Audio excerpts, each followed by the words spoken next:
오늘부터 우리가 이제 퍼스트 커맨던트 첫 계명, 주님 우리에게 주신 거 요구하시고 주님 우리에게 명령하신 첫 번째 되는 계명이 있어요. 크고 첫 번째 되는 계명. 그 첫 계명에 대해서 우리가 조금 나누려고 해요. 그래서 아마 시리즈가 좀 길 수 있어요. 첫 계명. 우리가 지난주에 제가 기도의 집을 우리가 기도의 집의 삶의 방식을 살아가는 힘의 원동력이 어디서 나오냐 그랬냐면 친밀함에서 온다 그랬어요. 친밀함. 그러니까 우리는 예수님과 친밀한 관계를 자꾸 맺으려고 해야 돼요. 여러분의 믿음은 여러분의 섬김은 관계적이어야 돼요. 여러분과 주님은 관계적이어야 돼요.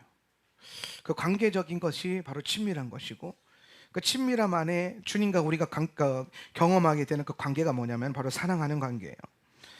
그러면서 오늘 말씀에, 우리 본문 말씀에 보면은 뭐라고 말하냐면은 예수께서 이렇게 말씀하셨어요. 내 마음을 다하고 목숨을 다하고 뜻을 다하여 주 너희 하나님을 사랑하라. 그리고 이것이 뭐라고요? 크고 첫째 되는 계명이요. 뭐 둘째 되는 계명도 나오겠죠. 뭐 첫 계명과 둘째 계명에 대한 연결고리도 우리가 배우게 될 건데, 먼저는 이거예요. 하나님을 사랑하는 거예요. 우리가 계명이, 구약에 계명이 총 몇 개라 그랬어요? 613이에요. 613. 예. 이것을 우리가 613 미츠봇 계명이라고 하는데, 오경 전체에 613가지의 계명이 있는데 이거를 유대인들은 다 외워요. 종교 유대인들은 이걸 다 외워서 이대로 살아요. 이걸 안 어기기 위해서. 그래서 징글징글하다 그러는 거예요. 그런데 구약에서도 그렇고 신약에서도 그렇고 하나님이 이 613가지를 되게 심플한 두 가지로 나누어 주셨고, 그 심플한 두 가지 계명 안에 이 모든 계명이 포함되도록 만드셨어요. 그게 뭐냐면은 첫 계명인데, 첫 계명은 뭐냐면은 하나님을, 주 너희 하나님을 사랑하라. 둘째는 이것이니 내 이웃을 내 몸과 같이 사랑하라 그랬어요. 공통분모는 사랑이에요. 그런데 첫째는 뭐예요? 하나님을 사랑하는 거고, 둘째는 뭐예요? 이웃을 사랑하는 거예요. 이 두 가지의 계명 안에 613가지의 미츠봇이 다 포함되어 있어요. 그러니까 우리는 613가지 미츠봇을 모르잖아요. 외워보라 그러면은 10계명 겨우 외울까 말까잖아요. 10계명도 순서대로 못 외운 사람 되게 많잖아요. 안 그래도 돼요. 10계명 순서대로 못 외워도 여러분은 주님과 친밀해질 수 있어요. 예. 613가지를 다 못 외워도 여러분은 예수님과 더 친밀해질 수 있어요. 예. 그러면은 이 613가지의 모든 계명이 두 가지로 함축이 된다는 거야. 하나님 사랑이나 이웃 사랑. 그러면은 여기서 공통이 뭐예요? 사랑이에요. 사랑. 그러면은 계명의 목적이 어디에 있다는 거예요? 사랑하는 것에 있어요. 네. 여러분, 그 계명의 목적, 계명은 하나님 뜻이잖아요. 이거는 하나님의 뜻. 우리를 향하신 주님의 뜻은 다 어디에 있다는 거예요? 사랑하는 것에 있어요. 뭘 사랑하는 것에 있어요? 첫째는 하나님을 사랑하는 것에 있어요. 이게 우선순위라는 거예요. 우선순위. 우리는 인본주의가 왜 무섭냐면은, 인본주의가 강조하는 게 뭐냐면 이웃 사랑이에요. 교회가 이웃을 사랑해야 된다. 맞는 말이에요. 성경 똑같이 얘기해요. 근데 인본주의가 문제가 뭐냐면은 이거 순서를 바꿔버려요. 하나님을 먼저 사랑하려고 달려드는 게 아니라 사람을 사랑하고 사람을 도와야 된다는 거예요. 그래야 하나님을 사랑하는 거라 그러는 거예요. 근데 여러분, 사람을 사랑하는 것과 하나님을 사랑하는 것이 같아 보이기도 하지만 다르길 수 있어요. 그런데 우리가 선명하게 알 수 있는 게 뭐냐면, 여러분이 하나님을 사랑하기 시작하면 여러분은 자연스럽게 이웃을 사랑하게 돼요. 왜냐하면 하나님을 사랑하게 되면 그 하나님이 사랑하는 이웃들이 눈에 들어오기 시작하거든요. 우리의 진짜 가장 중요한 숙제는 뭐냐면은 이웃 사랑이 아니에요. 하나님을 사랑하는 훈련을 하는 거예요. 여러분, 하나님을 사랑할 수 있는 은혜가 있길 바라고, 여러분의 신앙이 하나님을 사랑하는 것으로 방향이 흐르기를 축복합니다. 예. 그래서 이 큰 하나님의 목적과 뜻을 이루기 위해서 우리는 앞으로 첫 계명이라고 하는 우리에게 주신 이 맨데이트, 하나님을 사랑하라, 크고 먼저 되는 계명, 하나님을 사랑하는 것. 그리고 하나님을 어떻게 사랑할 것인가? 하나님을 사랑한다는 것이 무엇인가? 이걸 통해서 우리가 얻게 되는 유익함과 영적인 은혜는 무엇이 있는가에 대해서 찬찬히 이 코스를 통해서 우리가 한번 알아보고자 합니다. 그래서 매주 금요일마다 우리가 첫 계명 공부하면서 여러분, 제가 기대하는 거는 여러분이 하나님을 사랑하는 방법을 배웠으면 좋겠어요. 우리가 하나님을 사랑한다고 찬양도 많이 하고 어떤 면에서는 영적으로 경험되고 체험되는 것도 있는데, 근데 막상 신앙생활을 하면서 하나님을 사랑하는 방법이나 원리가 좀 선명하지 않을 때가 있어요.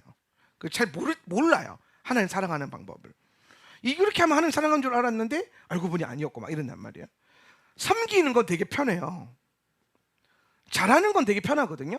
근데 사랑하는 건 생각보다 어렵더라고요. 근데 하나님은 우리에게 뭘 요구하냐면은 나를 섬겨라, 나를 믿어라가 아니라 그 모든 과정을 통해서 너는 나를 사랑해야 된다는 거예요.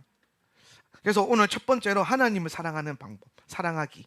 여러분의 마음의 삶의 방식이 하나님을 사랑하는 그 방향으로 흐르기를 축복합니다. 자, 하나님 자녀를 향한 첫 번째 하나님의 목적이 있는데요. 자, 하나님 자녀를 향한 하나님의 목적. 시편 2편 8절 한번 볼게요. 시편 2편 8절 말씀. 내게 구하라. 시작. 내게 구하라. 내가 이방 나라를 내 유업으로 주리니 내 소유가 땅 끝까지 이르리로다. 아멘. 여러분, 시편 2편은요 굉장히 예언적인 시편이에요. 그러니까 사실 모든 시편은 다 예언적인데, 모든 시편은 예언적 시예요. 시편 기자들의 기자들의 설명글에 보면은 선견자 누구 이렇게 나오거든요. 선지자 누구. 그러니까 선지자, 선견자는 예언자들을 말하는 거예요. 그러니까 예언자들이 시를 썼어요. 예언자들이 무슨 시를 썼을까요? 예언적인 시를 썼겠죠.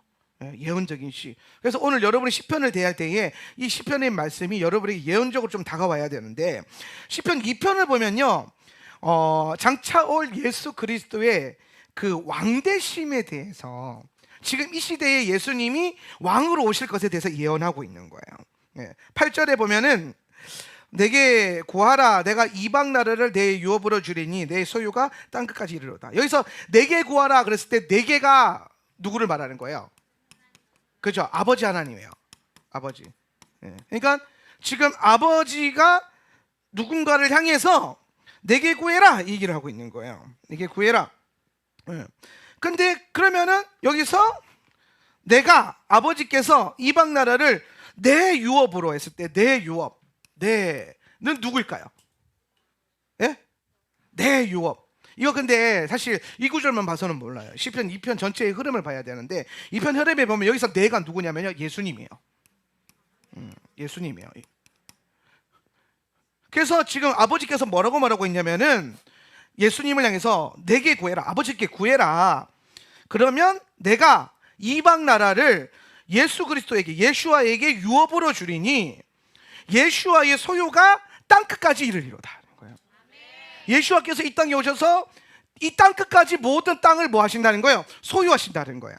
이걸 우리가 뭐라고 말하냐면 이 땅에 주님이 재림하실 때에 만왕의 왕으로 오신다라는 거예요. 이 땅의 모든 것들이 통치하신다라는 거죠.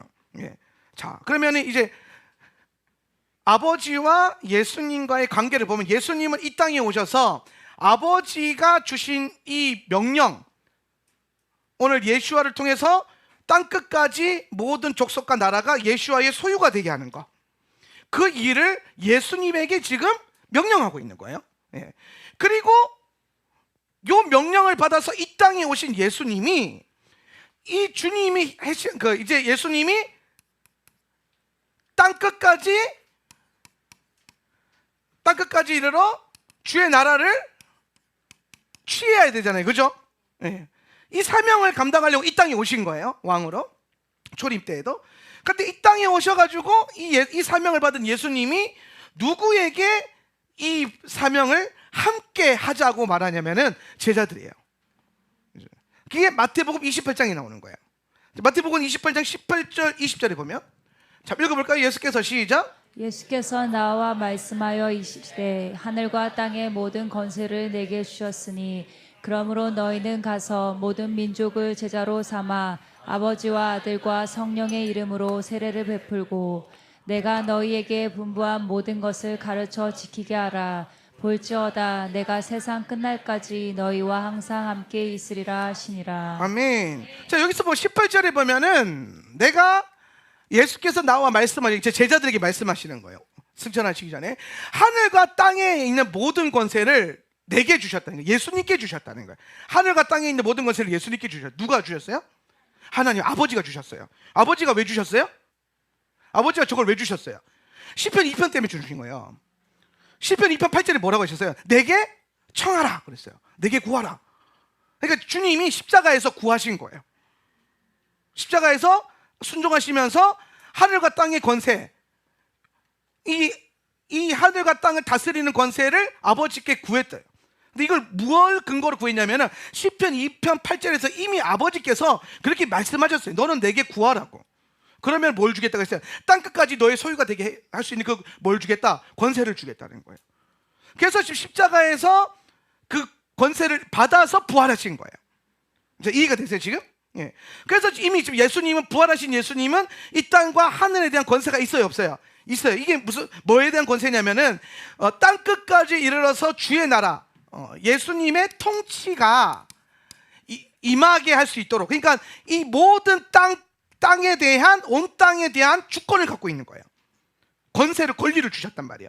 그런데 우리가 성경에 나오는 전쟁들을 보면은 하나님이 주셨어도 우리가 그것들을 어떻게 해야 돼요?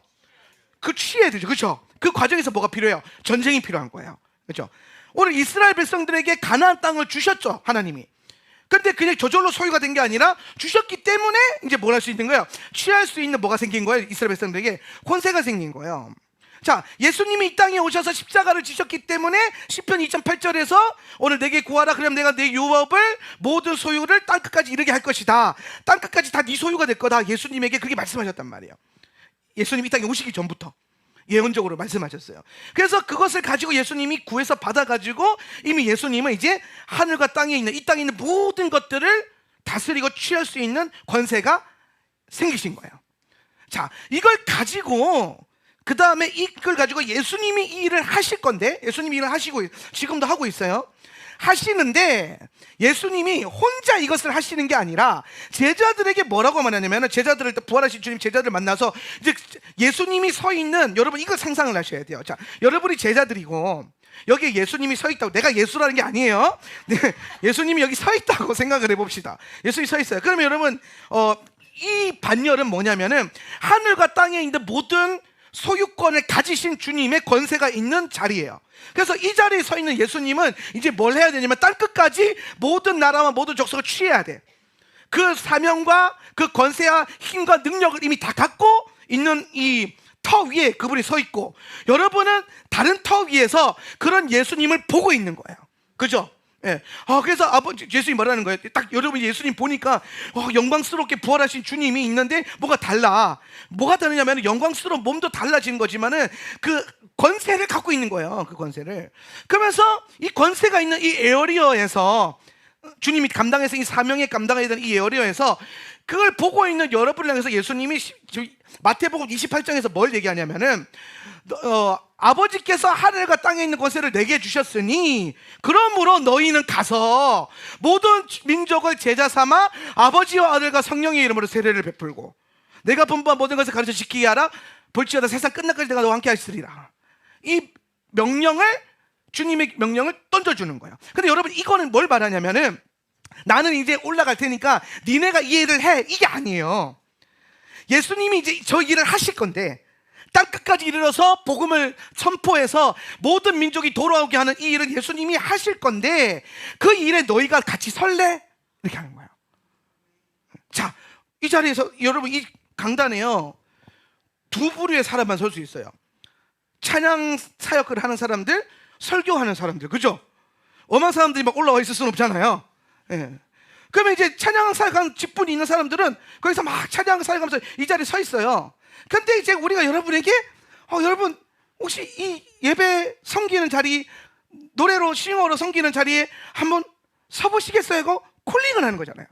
그러면 거기서 순종하면은 실제로 이 자리에 서게 되고 예배 때 찬양을 하게 되죠. 그죠?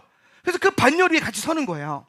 그런 것처럼 예수님이 지금 모든 민족을 제자 삼고 모든 민족을 당신의 나라로 삼는 이 엄청난 미션을 이제 시작하려고 하는 그때에 주님이 시작하려는 그때에 오늘 그 일에 같이 동역할 주님의 제자들을 콜링하셔서 당신 옆에 딱 세우시는 거예요. 예. 그래서 여러분 어떤 일이 벌어지냐면 얘네가 다 제자들이에요. 그러므로 너희는 가서 모든 족 제자를 삼아. 그래서 이 일을 같이 할래? 이렇게 콜링하셨어요. 그럼 제자들 가운데 아멘 했을 거 아니에요. 그럼 아멘 하는 순간 예수님 옆에 딱 서는 거예요. 그런데 거기에는 제자의 반열이었는데 아멘하고 순종해서 주의 나라를 섬기는 일에 예수님 옆에 딱 서는 순간 갑자기 옷이 바뀌어. 제자의 옷에서 뭘로 바뀌어요? 신부의 겉옷으로 바뀌는 거예요. 여러분, 예수님의 신부가 뭘 말하는 거냐면은 생각과 사고방식과 어떤 예언적인 믿음을 갖고 있는 게 신부가 아니라 예수님 옆에 서는 자가 신부예요. 신랑 옆에 누가 설 수 있어요? 신부만 설 수 있어요. 신부가 아닌데 서 있으면 어떻게 돼요? 혼나야 돼요. 그죠? 아니, 신부도 아닌데 어디 신랑, 내 신랑 옆에 서 혼나야 돼요. 그건 불법이에요. 예. 근데 오늘 신랑의 콜링에 순종해서 신랑 옆에 딱 서니까 이 제자들이 이제 뭐가 돼버린 거예요? 그리스도의 신부가 된 거예요. 그래서 지금 예수님이 어떤 일을 하냐면 예수님이 하시는 일에 신랑이 하는데 신부가 뭐예요? 이 막 서포트하는 거예요? 아니에요. 신랑과 신부의 관계는 뭐예요? 동등됨과 하나됨이죠. 예, 동등됨과 하나됨이에요. 그럼 예수님이 하는 일을 동일하게 누가 한다? 신부가 예수님의 위치에서, 예수님의 레벨에서, 예수님의 그 영광스러움에서 함께 그 사역을 감당하는 게 신부라는 거예요. 그래서 지금 그 부르심으로 쫙 당겨서 세우고 있는 거예요. 이제 여기까지 이해가 되세요? 그럼 여러분, 지금 예수님이 마지막 때에 교회들마다 성령을 부어주셨어요. 교회들마다 성령을 부어주셨는데 이 성령이 하는 역할이 뭐냐면 성령 받은 성령 받은 제자들을 성령 받아가지고 주님이 있는 그 위치에 주의 일이 풀어지고 있는, 하나님 나라의 일이 풀어지고 있는 그곳에 같이 설 수 있는 능력을 성령이 이끌어주는 거예요. 여러분, 예수님의 제자들 잘 보세요. 성령 받기 전에는요, 예수님이 십자가에 서 있을 때 거기 못 서 있었어요. 그 위치에 뭐 없었단 말이에요. 어떻게 됐어요? 다 도망갔어요. 왜? 성령을 못 받아가지고. 그죠? 예. 근데 그 자리를 지키고 있었던 거는 여자들밖에 없어요. 굉장히 예언적이죠. 신부들밖에 없는 거예요. 예수님 옆에 서는 자는 누가밖에 없다고요? 신부들. 그러니까 제자의 영성으로는 마지막 때에 하나님 나라의 일을 섬길 수가 없어요. 이거 이해되세요? 여러분, 제자의 영성이 나쁘다는 게 아니에요. 제자의 영성이 부족하다는 게 아니라 제자의 부르심과 신부의 부르심은 격이 달라요. 예수님의 제자와 예수님의 신부는 격이 달라요. 예수님의 종과 예수님의 아들은 격이 달라요. 여러분, 우리 스스로가 우리의 포지션을 사실 정할 수 있어요. 여러분은 하나님의 종으로 살 수도 있고요, 종의 맨데이트로 살 수도 있고, 아니면 예수님 원하셨던 것처럼 내가 너희를 이제 친구로 불러너라. 근데 사실 이 친구라고 불렀던 이 친구의 개념은요, 동등됨의 위치이기 때문에 이 비밀을 나누는 관계잖아요. 이게 신부의 영성을 말하는 거예요. 신부의 영성. 그러니까 신부와 아들은 동등하거든요. 신부와 아들은 개념적으로 같은 위치에 있어요. 영적으로. 예. 그리고 제자로서 살 수도 있고 다양한 직분이 있어요. 그런데 예수님이 정말 이 마지막 때에 결국엔 제자들이 제자로 남아 있어도 되는데, 제자들이 가지고 있는 한계가 뭐냐면은 예수님이 가고자 하는 그 레디컬한 그 선교적 부르심으로 못 나아간다라는 거예요. 제자의 영으로는. 그래서 뭘 부어주냐? 성령을 부어줬는데, 성령이 딱 임하니까 성령이 권능을 딱 부어주는데 그게 뭐냐면은 예수님이 서는 자리에 설 수 있는 능력, 두나미스를 주는 거예요. 십자가를 질 수 있는 두나미스를 주는 거예요. 이전에는 십자가를 바라보면 두렵고 떨려가지고 도망갔는데 성령 받으니까 내 능력으로 십자가 못 졌는데 성령이 임하니까 그 성령이 십자가를 질 수 있는 믿음과 영성으로 우리를 이끌어 가버리는 거예요. 그래서 성령에 의해서 인도함 받아서 예수님이 계신 그 자리, 예수님이 서 있는 그곳에 같이 딱 섰는데, 서보니까 내가 뭐라? 신부였어. 서보니까 아는 거예요. 서보니까 뭔가 신랑이랑 잘 맞아. 느낌이 와. 이 관계가 불편하지가 않아. 예수님을 사랑한다라고 고백하는 이게요, 여러분 예수님 사랑합니다 그런데요, 자 여러분 눈을 감아보세요. 테스트 한번 해봅시다. 눈을 감아보세요. 그리고 이렇게 하면 고백하세요. 예수님 사랑합니다. 3번 시작. 예수님 사랑합니다. 예수님 사랑합니다. 예수님 사랑합니다. 자, 그리고 여러분 지금 이 고백하고 난 다음에 여러분의 느낌을 한번 느껴보세요. 자, 깊게 느끼지 말고 레드석 일어나세요. 요 사랑합니다 고백했을 때에 여러분 중에 어떤 분들은 갑자기 주님의 그 사랑과의 관계가 갑자기 막 몰입이 되면서 그 주님의 그 영성으로 싹 들어가면서 뭔가 그 사랑의 관계가 딱 느껴지는 분들이 있는가 하면은, 사랑합니다 고백을 했는데 느낌은 알겠는데 뭔가 좀 어색한 분들이 있어요. 어색한, 나는 예수님 사랑한다고 말하는 게 좀 어색하다, 손 들지 마세요. 응. 그러니까 내가 사랑한다고 말하는 게 안 어색하다, 뭔가 이렇게 달콤하다. 나는 우리 와이프한테 사랑합니다라는 말을 거의 하루에 몇 번씩 하거든요. 이게 그러니까 숙제처럼 처음에는 숙제처럼 했어요. 숙제처럼. 예. 왜냐면은 결혼하고 몇 년 안 지나서 우리 와이프가 뭐라 하냐면, 여보 나 외로워, 그런 게 청천벽력과 같은 소리를, 외롭대 이런 거예요. 아니 어떻게 하나님 나라를 섬기면서 주의 종으로 살고 있는데 외롭단 말을 할 수 있지? 이게 목회자적 사고방식으로는 내가 이해가 안 되는 거야. 그런데 알고 봤더니 왜 외롭냐? 나 때문에 외로운 거야. 내가 사역에 미쳐가지고 와이프를 사랑해 주지도 않고, 하나님 나라에 미쳐가지고 와이프를, 하나님 나라를 미쳐도요 와이프랑 같이 미쳐야 돼요. 그 이해가 되세요? 이게 하나님 나라는요 부부가 하나가 되게 하는 걸 같이 미치라고 묶어준 거지, 하나는 미치고 하나는 적당히 하고 이게 아니에요. 그러니까 여러분 같이 쌍으로 미칠 때까지 기도하셔야 돼요. 쌍으로 그냥 하나님 나라 미쳐야 된다는 생각으로 가야 돼요. 내가 어느 날 내가 보니까 내가 우리 와이프랑 이 하나님 사랑을 같이 누려야 되는데, 그러면은 우리 와이프랑 서로 막 더 그게 있는 거예요. 같이 하나님을 사랑하다 보니까 이웃 사랑이, 이게 우리 이웃이잖아요. 가장 가까운 이웃이잖아요. 네. 이웃 사랑이 더 커지는 거예요. 그러니까 이거를 하나님을 같이 섬기는 걸 계속 또 호흡 맞춰서 하다 보니까 어떤 일이 벌어지냐면은, 그 일을 같이 섬기고 있는 우리 와이프가 너무 아름답고 귀해 보이고 사랑스러운 거예요. 근데 저는 지금은요 하루에 몇 번씩 사랑해라고 해요.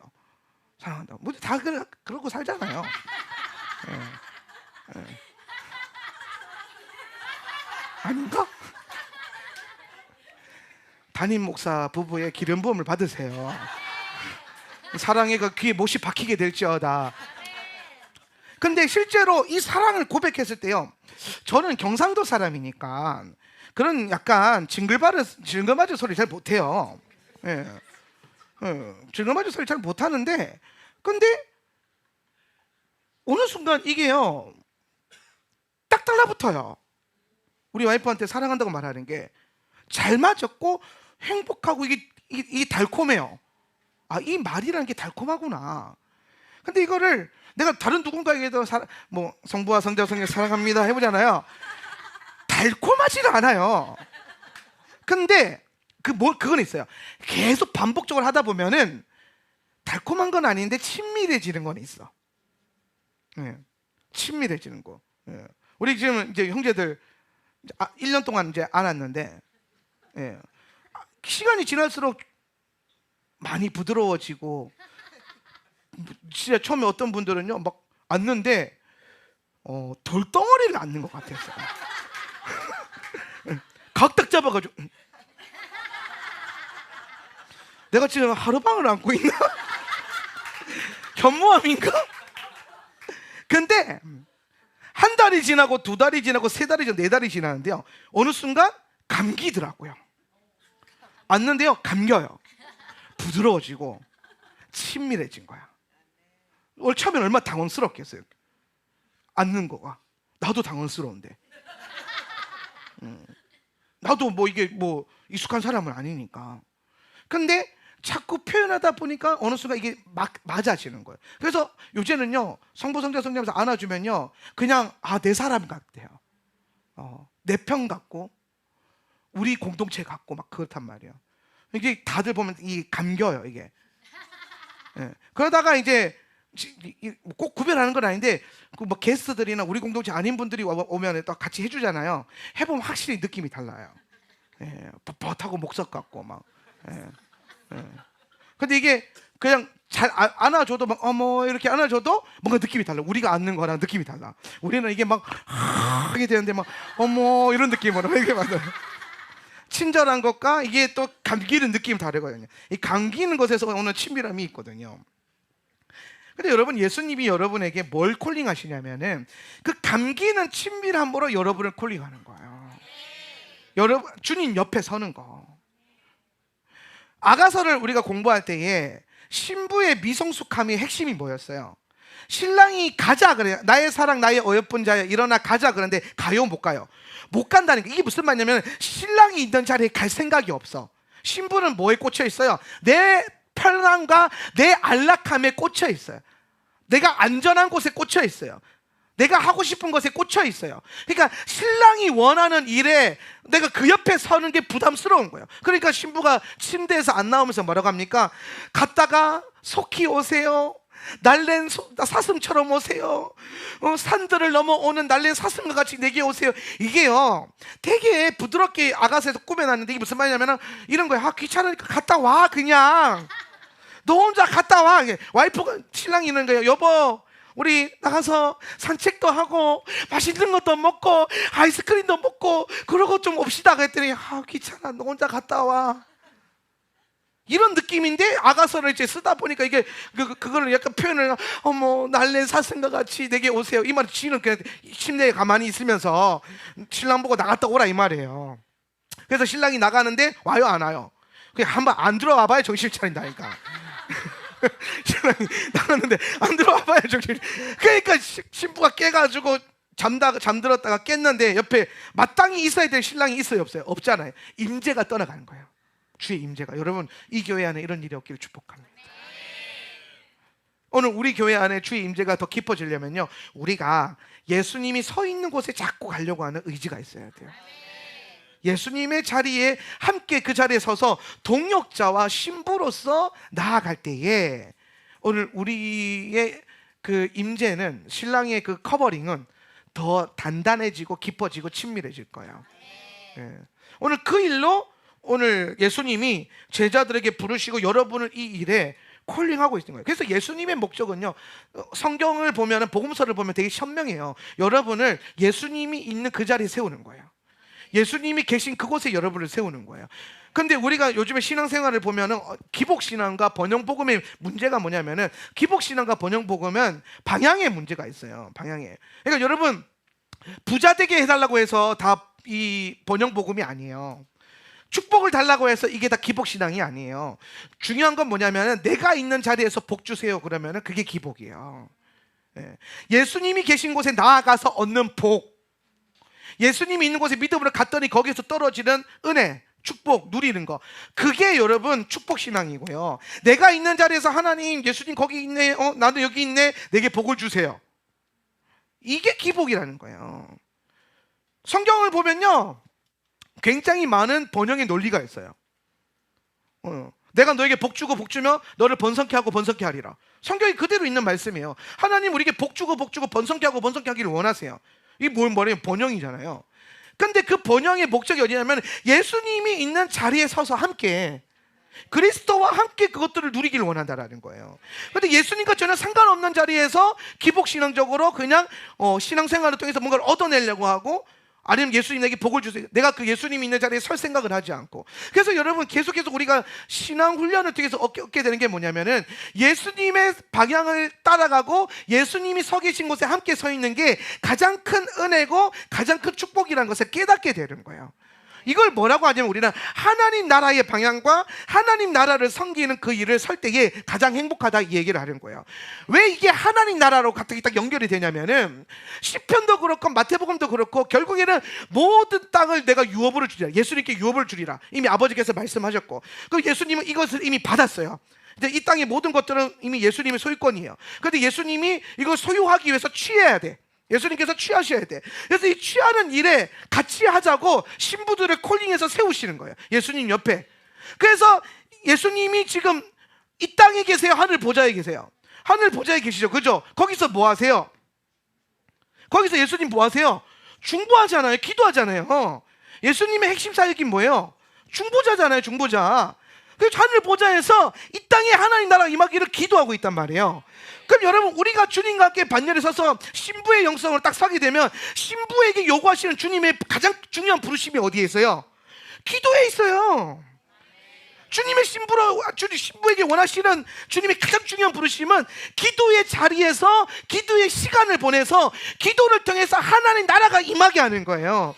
여러분, 이건 복음주의 선교가 필요 없다는 것을 얘기하는 것이 아니라 오늘 이 복음주의 선교라고 하는 나가서 복음을 전하고 거기 교회를 세우고 센터를 세우고 하는 그 일들 가운데 오늘 그것이 그냥 행위적으로만 되어지는 것이 아니라 실제로 거기에 하나님 나라가 임하고 능력이 임하고 거기에 뭔가 풍성이 풀어지려면은 누군가는 가서 세울 때에 누군가는 거기서 하나님의 나라의 영적인 일들이 일어나게 해달라고 기도하는 사람들이 필요하다라는 거예요. 이거 이해가 되세요? 여러분, 행위로만 되는 게 아니에요. 그렇다고 해서 기도로만 되는 게 아니에요. 오늘 이 영적인 사역과 오늘 이 헌신적인 사역이 같이 파트너십을 이룰 때 하나님 나라가 임하는 거예요. 그래서 오늘 이 땅에서 하늘 보좌에서 주님이 이 모든 땅의 끝에 소유를 하시기 위해서 제자들을 주님이 마음이 있는 곳에, 주님이 있는 곳이죠, 그곳으로 보내고 거기에 서서 뭐 하게 하는 거예요? 성교의 완성이 뭐에 있어요? 예배에 있다 그랬잖아요. 예배. 성교의 완성은 예배에 있단 말이에요. 거기서 예배하게 하고 기도하게 하는 거예요. 그 자리에 서서. 여러분, 그게 여러분에게 눈으로 보이기에는요 별로 그렇게 대단한 열매가 없을 수 있어요. 그런데 하나님 나라 차원에서는요 이게 달라요. 예. 우리가 보내는 곳에서 기도하고 예배하고, 근데 뭔가 대단한 열매가 없고 대단한 돌파가 없고 대단한 어떤 역사가 안 일어났을 수도 있어요. 근데 여러분, 우리는 그걸 기대하고 하는 것이 아니라 그냥 예수님이 서라고 한 곳에, 예수님이 있는 곳에 우리 같이 서는 거예요. 왜? 신부니까. 신랑이 있는 곳에 서 있는 거예요. 이해가 되세요? 예. 이게 여러분 자연스러운 이끌림이에요.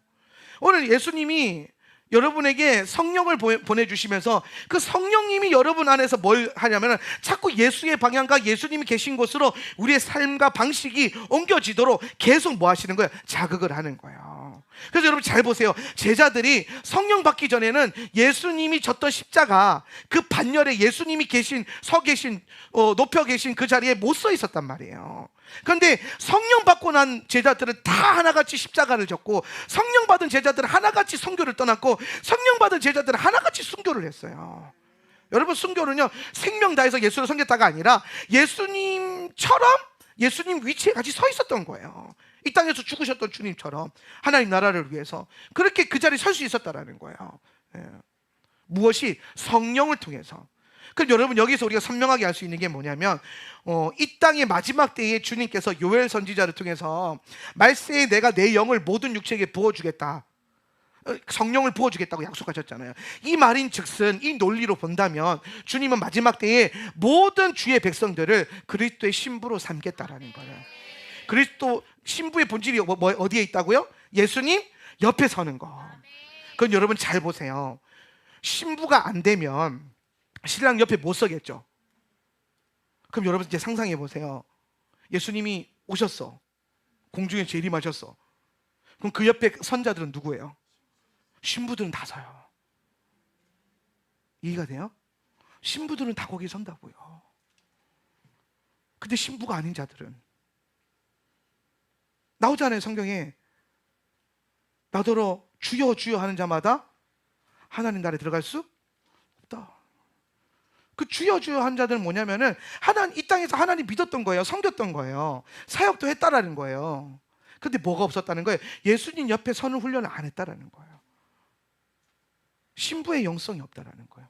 여러분, 성령 받는 거, 하나님 나라가 확장되는 거, 그리고 신부의 영성, 마지막 때 재림, 이게 다 한 텀이에요. 이게 하나라고요. 이게 한 가지라고, 한 가지.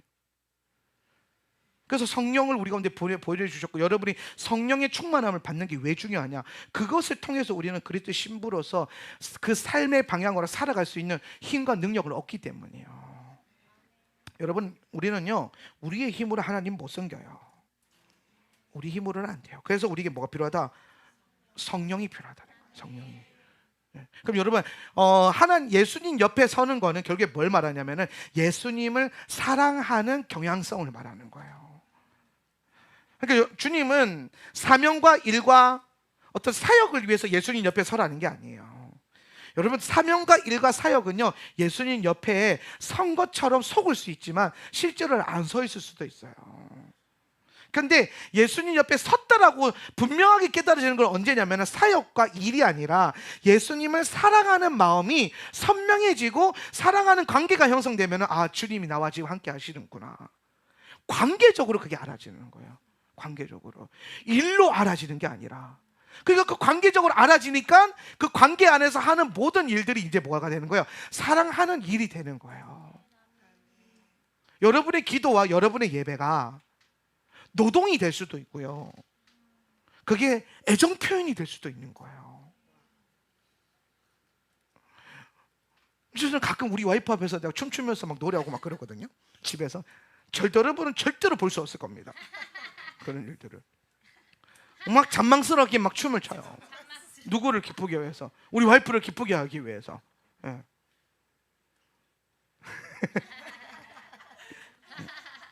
사랑하는 사람을 향해서 막 하는 거예요. 근데 여러분,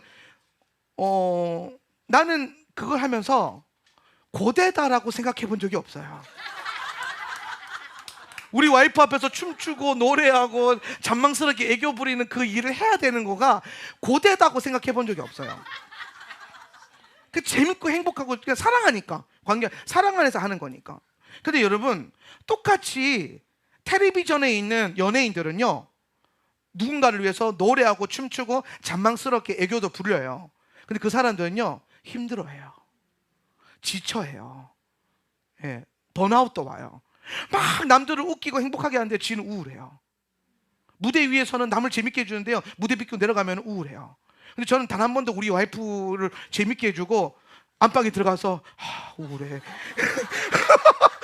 내가 언제까지 이렇게 살아야 돼?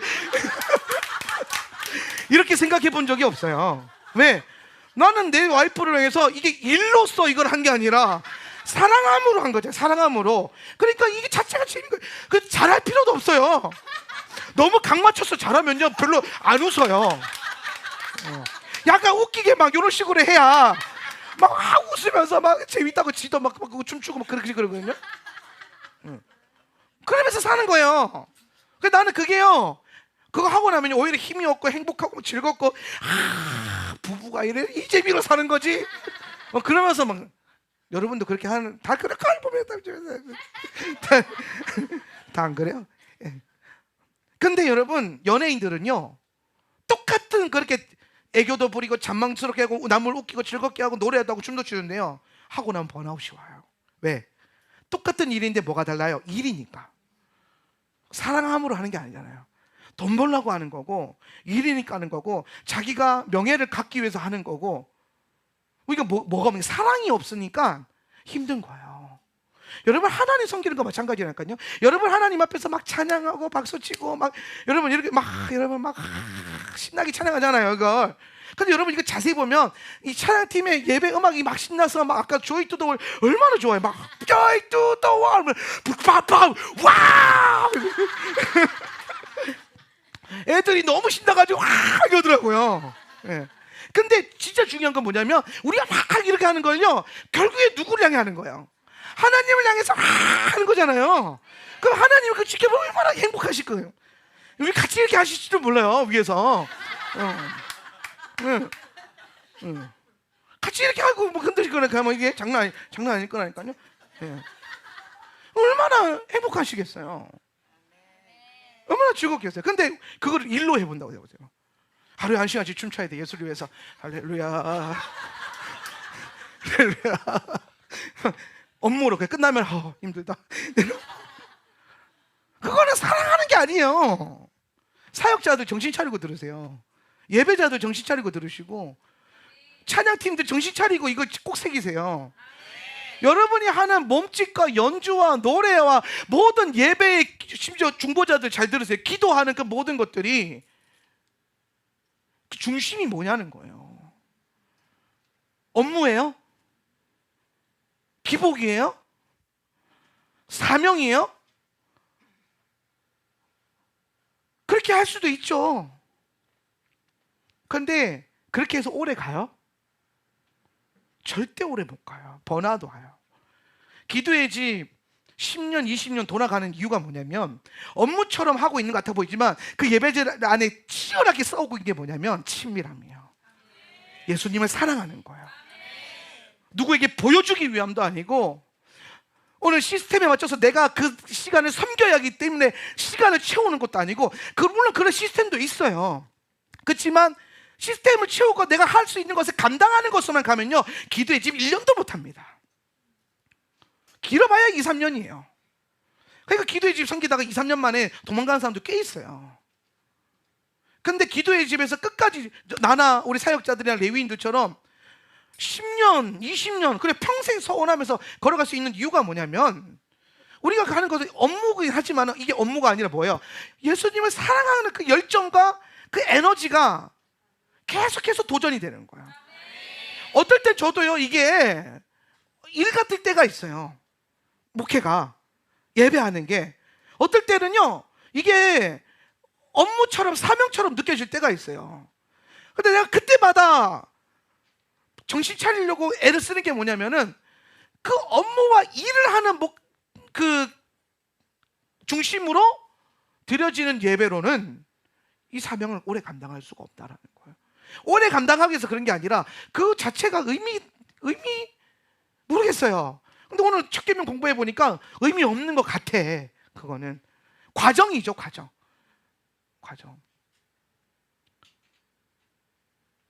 예수님을 사랑하는 그 친밀한 관점과 영성 위에서 예수님이 이 자리에 계시기 때문에, 예수님이 이곳에 함께 하시기 때문에, 예수님께서 그 예배를 원하시고 받기를 원하시기 때문에 그 자리에 서서 내가 예배하고 있는, 그 자리에 서고 싶은 그거, 예수님이 계신 그곳에 예배하고 싶은 그거. 교회는요, 신앙은 내가 이거 할 수 있으니까 이거 섬겨야지, 봉사해야지로 되는 게 아니에요. 봉사로 섬겨서 몇 년을 하겠어요. 사랑해야 된다니까요. 여러분 안에 예수님을 향한 그 첫째 계명, 첫 번째 우리의 부르심, 마음과 뜻과 힘을 다하여 우리 하나님을 사랑하라. 저게 없으면요, 여러분, 신앙생활 제 기능이 안 돌아가요. 이 시대를 향한 우리의 부르심이 제대로 기능이 안 돼요. 물론 때로는, 어떨 때는 직책과 의무와 사명이 힘들고 포기하고 싶을 때에 우리를 붙잡아 주기도 해요. 맞아요. 내가 그래도 교회 집사고, 내가 교회 뭐고 셀리더고 하니까 이겨내야지. 근데 여러분, 이겨내야지 하고 결국에는 붙어 있지만, 진짜 그 자리에서 여러분이 회복됐던 건 언제냐면, 하나님의 사랑이 여러분 가운데 어떻게 됐을 때, 부은 바 되었을 때. 로마서 말씀처럼. 그죠? 맞아요. 그죠? 로마서 5장 5절 소망이, 시작. 소망이 우리를 부끄럽게 하지 아니함은 우리에게 주신 성령으로 말미암아 하나님의 사랑이 우리 마음에 부은 바 됨이니. 그렇죠. 성령으로 말미암아 하나님의 사랑이 우리 마음에 부은 바가 되니까 우리 안에 다시 뭐가 올라와요? 회복이 올라오는 거예요.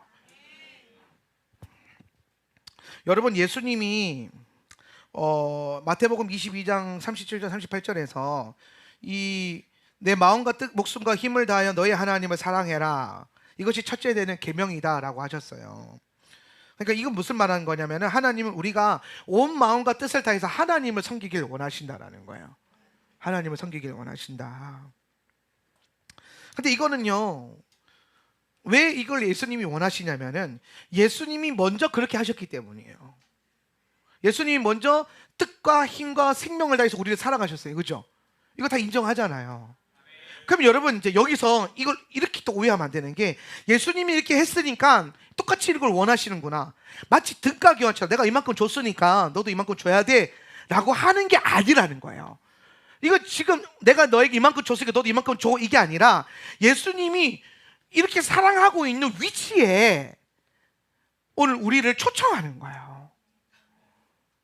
이 자리에 서보는 거예요. 여러분 그 자리에 이렇게 앉아있는 자리에서 보여지는 거랑 이렇게 여기서 서서 성도들을 보는 거랑은 다르죠. 네. 내가 아무리 여기서 여러분 보면요, 표정이 하나하나 다 보여요. 어머, 조는 거 다 보여요. 눈 빨리 뜨세요. 이렇게 앞만 설명해봐도 여러분 잘 감이 안 오는데, 여러분이 이 자리에 올라와서 딱 서보면요 보여요. 여러분, 예수님이 여러분에게 하나님 나라는 이러하다, 천국은 이와 같다, 앞만 설명해줘도요 제대로 보여져요? 안 보여져요. 근데 예수님이랑 같은 위치에서 예수님의 방향으로 보기 시작하면은, 아, 예수님이 그래서 저게 하나님 나라가 이렇다라고 표현했구나, 천국이 이렇다라고 표현했구나, 예수님의 자리에 같이 서서 보여져야 돼요. 그러니까 지금 예수님은 여러분에게 내가 너에게 이만큼 줬으니까 너도 이만큼 나에게 줘야 돼가 아니라, 내가 너에게 이만큼 준 이유는 오늘 네가 이 자리에 내 옆에 서서 내가 보고 있는 그것을 너도 보게 하려고. 그래서 요한복음에 보면 예수님이 아버지에게 뭐라고 말합니까? 아버지와 내가 하나인 것과 같이 저들도 내가 누리는 이거를 저들도 보게 하십시오. 예수님의 목적은요, 여러분이 지금 예수님이 보고 있는 하나님 나라, 예수님이 보고 있는 아버지와의 관계를 여러분도 같이 그렇게 누리기를 원한다는 거예요. 그런데 지금 여러분이 갖고 있는 그 자리에서는 그게 안 된다는 거예요. 어느 자리에서만 돼요? 예수님이 서 계신 자리에. 그럼 예수님이 서 계신 자리가 뭐예요? 하나님을 목숨과 뜻과 힘을 다해서 사랑하는 자리. 여러분, 예수님이 이 땅에서요 아버지를 그렇게 사랑하셨어요. 그렇게 사랑했을 때 보이는 이 놀라운 영광스러움이 있다는 거예요. 그래서 그 자리로 지금 여러분을 초대하는 거예요. 그래서 저렇게 말씀하시는 거예요. 내 마음을 다하고 뜻을 다하고 목숨을 다해서 너의 하나님을 사랑하라. 이것이 the first commandment, 가장 유일무이한 첫 계명이다. 그냥 first commandment가 아니고요, the first commandment예요. 정관사가 붙었어요. 수많은 계명 중에 하나가 아니고 뭡니까? 유일무이한 계명이라는 거예요. 이거는 이거 하나밖에 없다. 이 영광스러움은, 이 부르심은 하나야. 너를 향한 나의 부르심 딱 이거 하나야. 뭐, 주를 사랑하는 거, 하나님을 사랑하는 거. 그 하나님을 사랑하는 것에 대한 우리에게 요청하시는 삶의 방향이 뭐였어요? 예수님 옆에 서는 거. 그래서 우리는 자꾸 예수의 방향과 예수님 옆에 서는 방향을 향해서 달려가는 그 은혜가 필요한 거예요. 예수님이 가장 원하시는 것은요, 우리가 첫 계명으로 살아가는 거예요. 이 말은 뭐냐면은 여러분의 삶의 모든 방식과 방향이 하나님 사랑으로 나아가는 거예요. 하나님 사랑. 여러분 한번 스스로를 한번 가만히 점검해 보세요. 나는 하나님 사랑을 하는 방향으로 지금 삶을 살고 있는지, 아니면 다른 무언가가 지금 앞서고 있는지. 예수님이 여러분에게 지금 그 자리로 콜링하는 거예요. 나를 사랑해라. 나를 사랑하는 삶의 방향으로 살아라. 예수님이 계신 곳에 서라. 그 신부의 삶으로 걸어갈 수 있기를 축복합니다. 그렇게 하면서 예수님이 요한복음에서 이런 말씀을 하세요. 요한복음 14장 15절 21절 23절 있습니다. 너희가 시작. 너희가 나를 사랑하면 나의 계명을 지키리라. 나의 계명을 지키는 자라야 나를 사랑하는 자니, 나를 사랑하는 자는 내 아버지께 사랑을 받을 것이요 나도 그를 사랑하여 그에게 나를 나타내리라. 예수께서 대답하여 이르시되 사람이 나를 사랑하면 내 말을 지키리니 내 아버지께서 그를 사랑하실 것이요 우리가 그에게 가서 거처를 그와 함께 하리라. 자, 저 천천히 한번 봅시다. 15절에 보니까 너희가 나를 사랑하면 나의 계명을 지키리라. 계명은 뭘 말하는 거예요? 율법을 말하는 거예요. 말씀을 말하는 거예요. 너희가 나를 사랑한다고 하면서 말씀을 지키지 않는다면 그거는 사랑이 아니라는 거예요. 그러니까 여러분, 하나님을요 우리가 사랑할 때나 혹은 신앙할 때 중요한 건 뭐냐면 하나님의 방법으로 하는 거예요. 제가 이걸 깨닫는데 참 오래 걸렸어요. 우리 와이프를 통해서 하나님 이걸 깨닫게 하셨는데, 나는 늘 내가 원하는 선물을 주고 싶었어요. 더 좋은 거. 그래서 그걸 줬더니 바닥에 내팽개치고 집에 가쁘고 막 그래가지고 난 삐져가지고 난 뭐 그랬던 적이 있었어요. 엄청난 갑질을 한 거죠. 예. 왜 그랬어요? 내가 저 여인을 내 방식으로 사랑하는 거야. 내 방식으로. 저는 이제 그 습관적으로 우리 와이프 옆에 이제 같이 있을 때가 있어요. 이제는 좀 습관이 돼가지고 지나가다가 습관적으로 옆에 이렇게 붙어 있는데, 원래는 안 그랬어요. 원래는 저는 항상 집에 가면 서재에 있었어요. 거의 한 결혼하고 한 5년, 6년, 7년, 한 7년, 6년, 5년, 몇 년이냐? 하여튼 오랫동안 한 거진 한 6, 7년을요. 한 절반은 집에 가면은 저는 서재에 있었어요. 할 일이 많으니까. 책도 읽어야 되고 공부도 해야 되고 목회도 해야 되고 할 게 많은, 집에 가서도 저는 집에 가서도 목회를 해야 되니까. 근데 집에 가면 우리 와이프는 안방에서 그때 이제 TV가 있어서 TV를 보고, 나는 그냥 내 일을 한 거죠. 근데 어느 날 이제 우리 와이프가 이제 그 얘기를 하는 거야. 아, 나 외로워, 여보, 외로워. 나 때문에 외롭다는 거야. 근데 내가 너무 놀래가지고 어떻게 해줄까? 근데 우리 와이프는 사랑의 언어가 뭐냐면 함께하는 시간이에요. 나는 사랑의 언어가 뭐예요?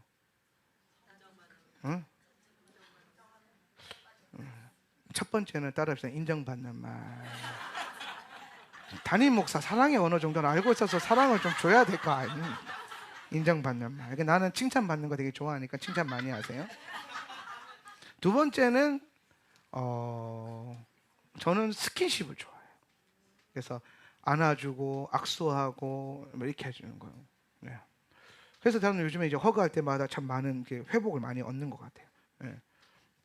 우리 와이프는 함께하는 시간, 함께하는 시간. 그래서 제가 이제 이걸 아니까 우리 와이프가 외롭다 그러길래 하루에 1시간씩 옆에 앉아 있었어요. 처음에는 어떻게 했을까요? 의무감으로. 이게 일인 거예요. 근데 일단은 회복해야 되니까 일로 가서 앉아 있었어요. 근데 있다 보니까 좋더라고요. 같이 있는 게. 그래서 나중에는 같이 있는 게 재밌어졌어요. 둘이 같이 뭐 누워가지고 뭐 이런 게 되게 행복하더라고요. 시간을, 같은 공간에서 시간을 보내는 게. 요새는 우리 와이프가 그만 오라 그래요. 함께하는 시간이 오버차지가 되고 있는 거예요.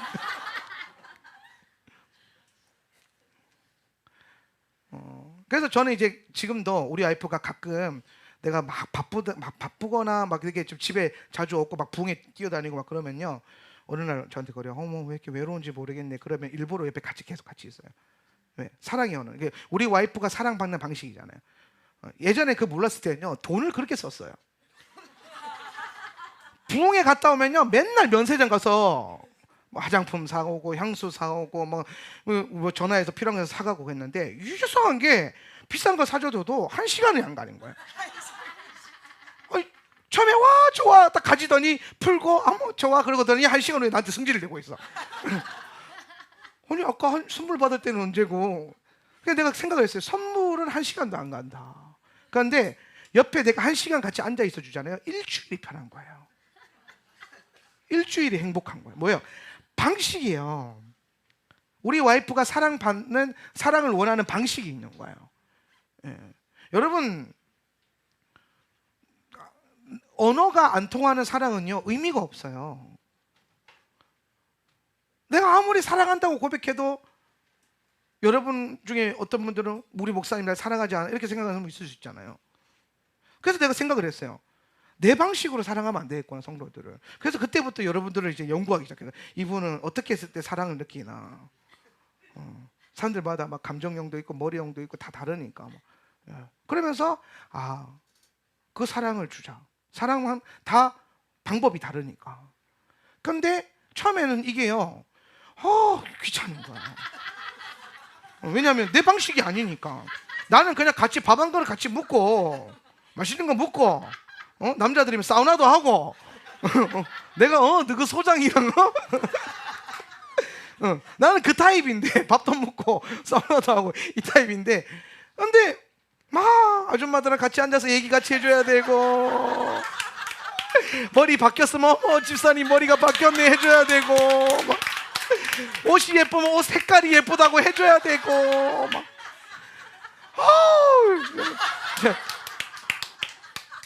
근데 재밌는 거는 내가 그래서 해봤어요. 어머 집사님 머리가 바뀌었네 예뻐요. 그러니까 한 달 됐는데요 목사님.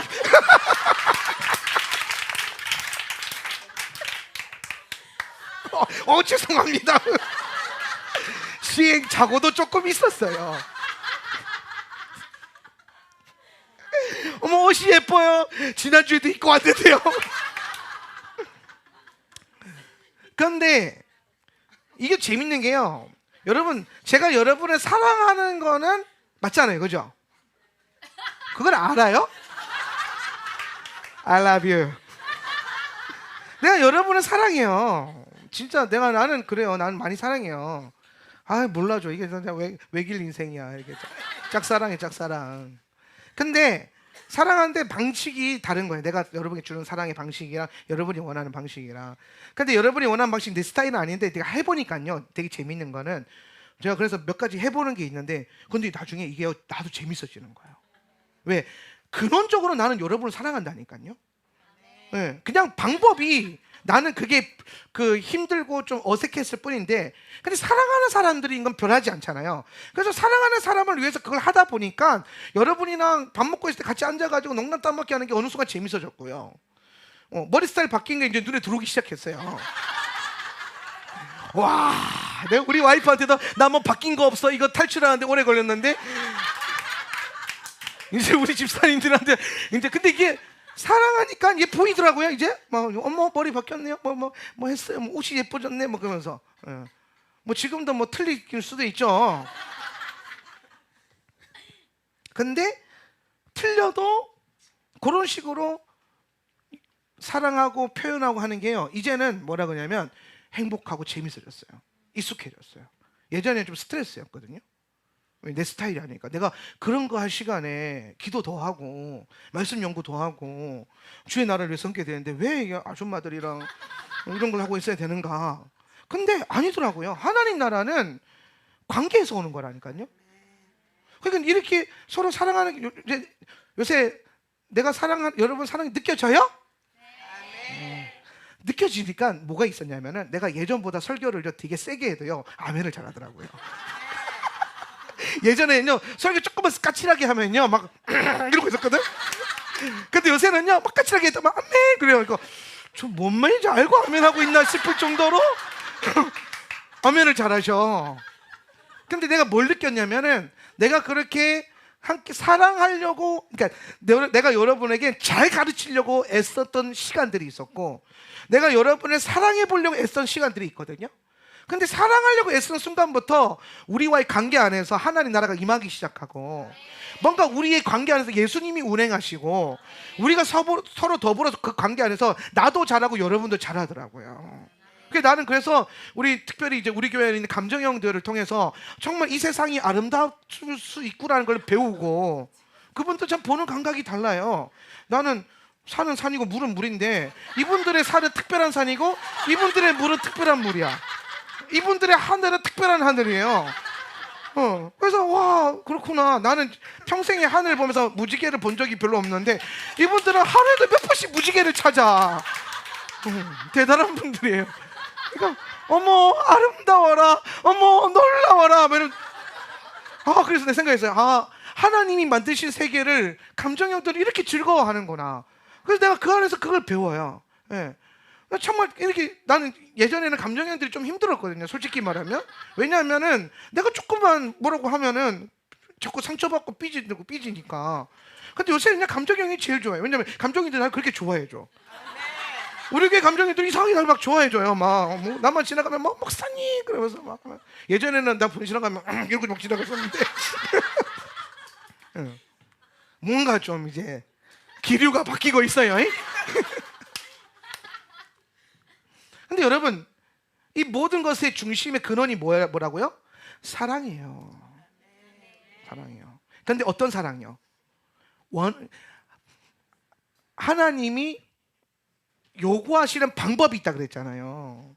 그러니까 내가 내 방식으로 여러분을 살려고 사랑했기 때문에 잘 가르치려고 하고 잘 훈련시킨 걸 한 거라니까요.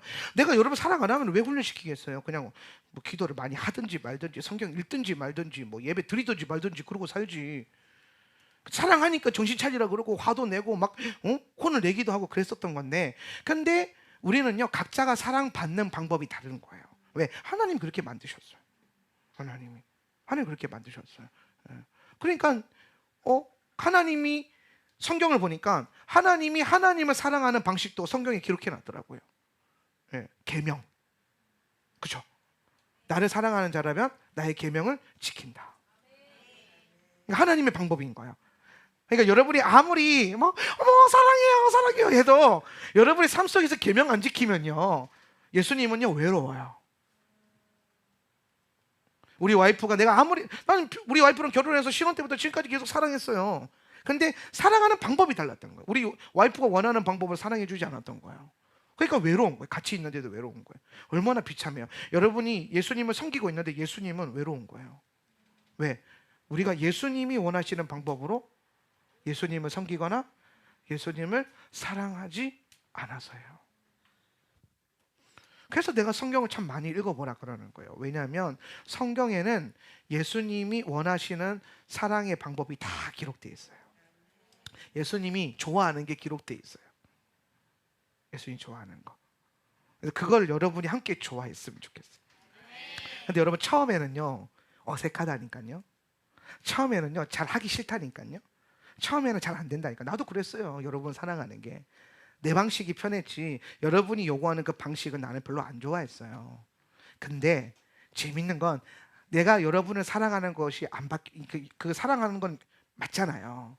그래서 내가 내 것을 내려놓고 여러분이 사랑받고자 하는 방식으로 내가 다가가기 시작했을 때 하나님의 사랑과 여러분의 안에 있는 그 사랑이 일어나더라고요.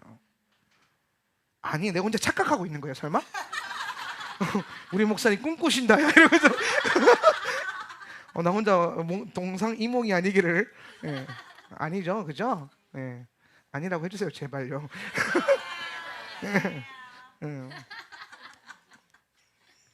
근데 예수님을 사랑하는 것도 마찬가지예요.